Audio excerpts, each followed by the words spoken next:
So as promised, we're gonna try to, I guess, attempt at this YouTube video thing. I've already got a couple videos up and it's been a while since I made one, but I don't know really the direction of the channel, so we're just gonna kind of wing it. The name of the channel is Automated Shenanigans. I thought it was appropriate for some of the stuff that I'm gonna probably end up doing here in the near term future. I've got some testing I'm going to be doing with some 5.3 blocks and stock bottom end parts. Do some crazy stuff with the Jod Claude Trans Dam over there. So stay tuned for that. But this video is more, I guess, to wrap some of the work that was done up so far on this 5.9 engine. It's going to be going in this 03 dually quad cab 6-speed manual pickup. Bought the pickup a year ago and really not a lot has changed with the pickup. I ended up pulling the engine out. It was a reman engine. It's actually this engine because I wanted to change a few things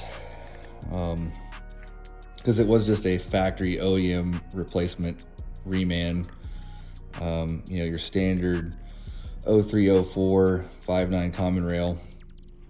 So knowing that there's a pretty heavy chance that I probably had the fractured cap rods in it, and knowing that I'm probably going to beat on this thing pretty hard, that was kind of my immediate first concern and one of the things that I wanted to upgrade. So when I pulled this engine apart, I did upgrade to a Wagler Street Fighter forge rod, and I'll try to put like a kind of a video montage, I guess, of some of the stuff that went into putting this engine together so far.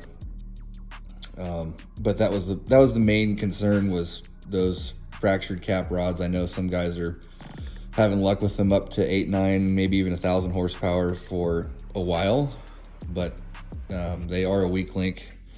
They're not nearly as strong as the older factory rods that came in the 5.9 24 valves, like the VP 44 98 to 02 trucks, and then previous to that it's the same rod for the 12 valves, like from 88 or 89 all the way through up to 2002. And I guess there was a rumor floating around too, and I don't know if it's true, I just heard it by hearsay, but some of the early 03 04 engines, common rails, had that same rod in them.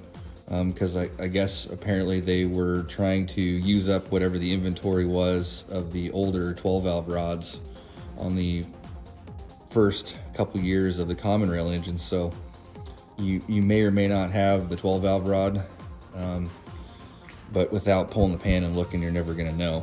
So when I did tear this one down, it was a blessing in disguise to find out they were indeed the fractured cap rods, because I wanted to upgrade to Wagler rods regardless, but it kind of forces my decision at that point. I didn't want to stick with those rods, and it was going to be kind of a toss-up if I was going to keep the 12 valve rods in there and just run those the way they were. So it kind of forced my hand, but like I said, I kind of wanted to upgrade anyway, so I did.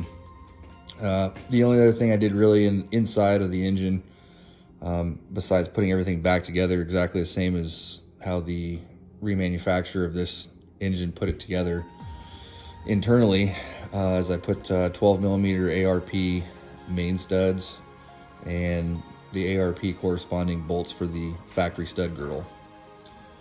So those are in and torqued. Put all the bearings back in the same locations on the same journals with the Wagler rods.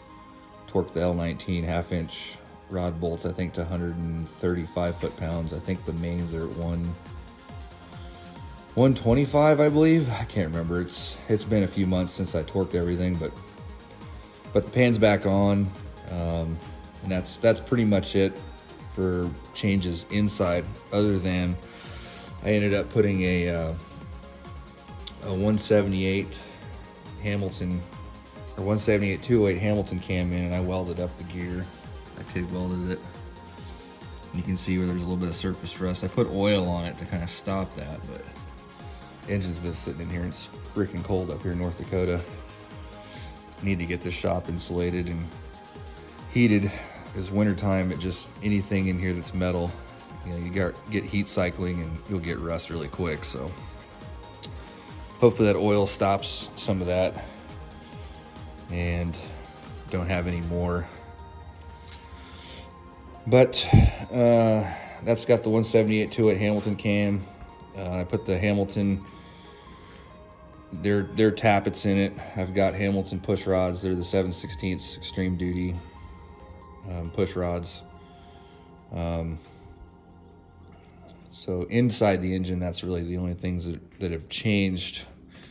And then the cylinder head I sent to D&J Precison. I went ahead and had them stage 1 it.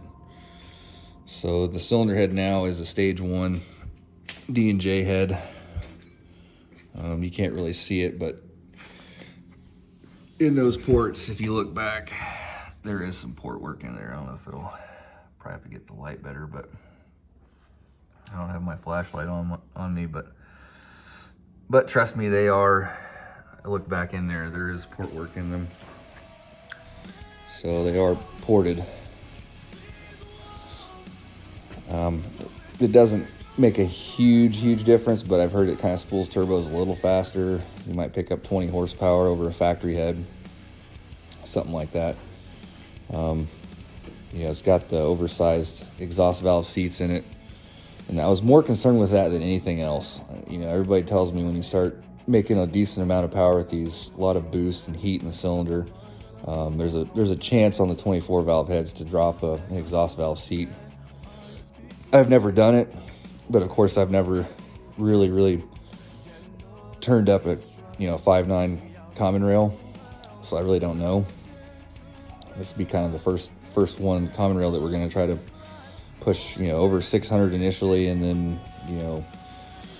eventually it'll probably be a 4-digit motor, but I wanted to build it so that it was going to be somewhat survivable up to that goal. But initially I just needed a decent work pickup, so this is going to have to suffice the way it is. And single Fleece 63 turbo over there, and BD manifold on the floor, brand new. Just going to run a single turbo for now. We got some 13% over in industrial injectors. I got a 10 millimeter industrial CP3 stroker pump. What else? Oh, I've got some upgraded DLC coated trunnions and new rocker assemblies coming. Other than that, it's pretty much it for the performance side of it and the aspects of it, I guess. ARP 625 is up top. I've got ARP flywheel bolts. It's going to have a South Bend twin disc in it. It's actually sitting over there on the floor.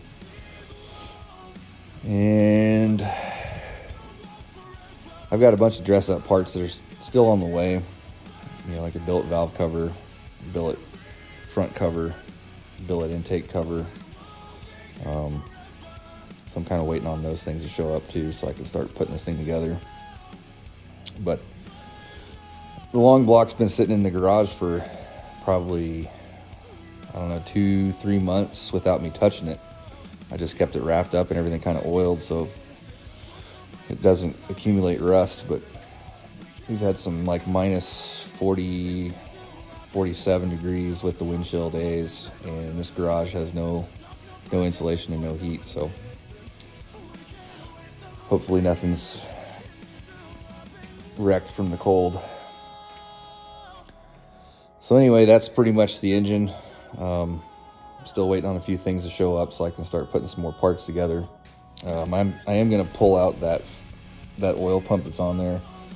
I realize it's the oil pump that every common rail engine comes with. It's kind of a factory made in China oil pump, and I guess they work, but I've got a Melling 451 pump showing up. I'm going to end up using this one to be the primer pump, so I'm going to end up pulling this gear off and then weld a socket on here, just so I can run a drill and prime the oiling system and everything on it, before I fire this thing up. So that oil pump will come in use for that, I guess. So that's pretty much the engine. Just waiting on some more parts to show up, put it together, the rest of it. I guess if you have any questions, hit me up, let me know. I had to build that engine stand because I didn't have anything heavy enough. Like, neither one of those is going to support that long block. I think it weighs probably 900 plus pounds the way it is without all the stuff on it. So I think they only rate a Harbor Freight engine stand for like maybe 400 pounds, 500 pounds. And even if they rated them higher than that, I don't know that I would trust it.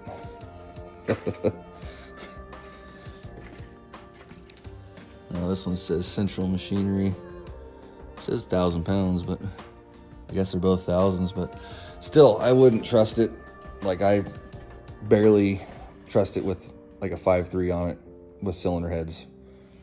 I wouldn't put any more weight on those. So I built this one pretty beefy, specifically for, Cummins.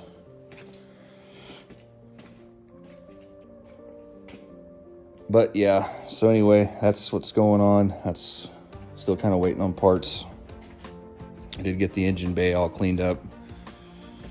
I did get the frame rails painted. And there's not a whole bunch going on in there. I'm going to reroute that harness there on top up on the cowl, tuck it in between that plastic cowl. I don't know what they call that, but cowling or cowl protector or whatever that is on top there. But that'll clean up that wire that runs across, so it looks a little nicer in there. On the pickup, I guess I did install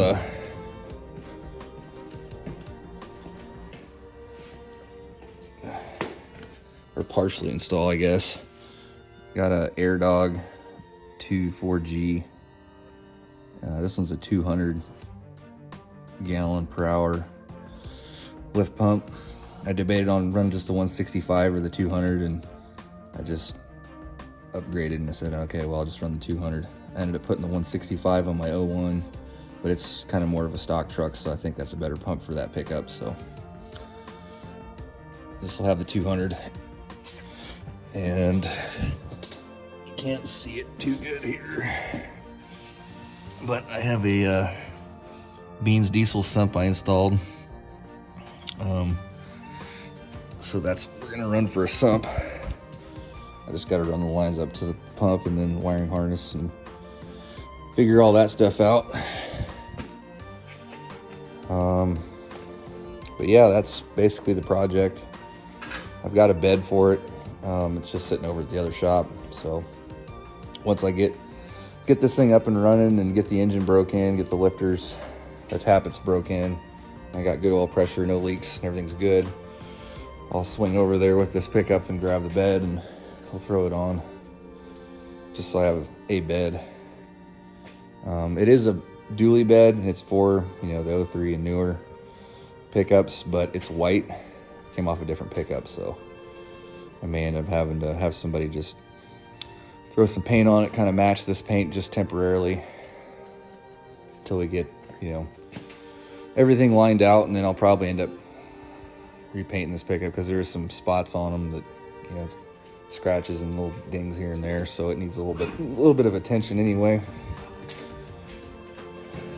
See one right here.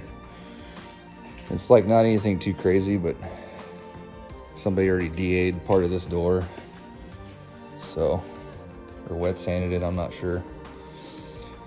But I'm gonna strip all the trim off of it, all the badges, emblems, make it really clean, get it repainted.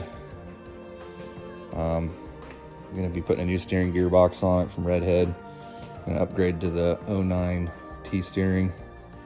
I'll probably put a steering brace on it still. Ties in the bottom of the steering gearbox to the frame a little nicer. And as long as the factory ball joints in this pickup are still good, I'll just run them. And if not, I'll probably upgrade those to Carly's. Still waiting on the South Bend hydraulics to show up so I can put those in. And yeah, just random kind of small stuff as it shows up. I'll start taking videos, I guess, unpackaging stuff. I did get the new Bosch push tubes yesterday. And I did get on Friday, I got the fleece coolant bypass, so I still have to do that. I'll have to knock out this freeze plug and install that. I did have one question I'm gonna end up calling Fleece tomorrow about that, because I opened it up as soon as I got it because I wanted to know for sure, but the thermostat that's in that is 180 degrees, and I really don't want to run a 180 thermostat up here in North Dakota. I'd rather run a 195, maybe even just a little bit hotter than that, because like I said, it's miserable cold up here in the wintertime. And if you run the 180 on the back and you run like a 195 up front, I guess my question would be is if that coolant is already circulating from the back of the block, will the 195 even open, and will the engine temperature effectively be, 180 degrees and not 195? Should both thermostats be the same number so that they both open at the same time to circulate coolant?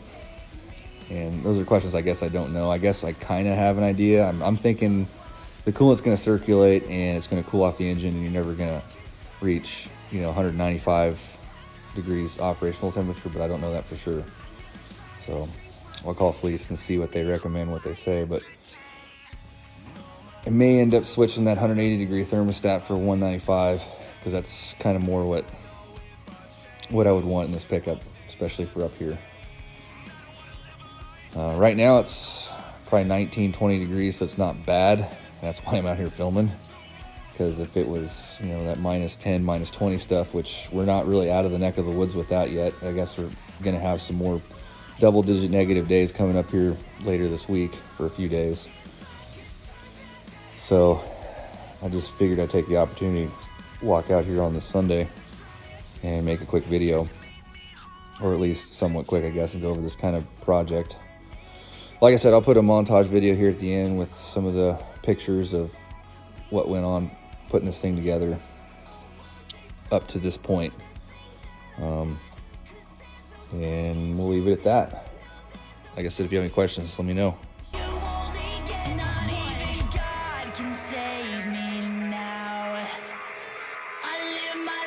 So upside down.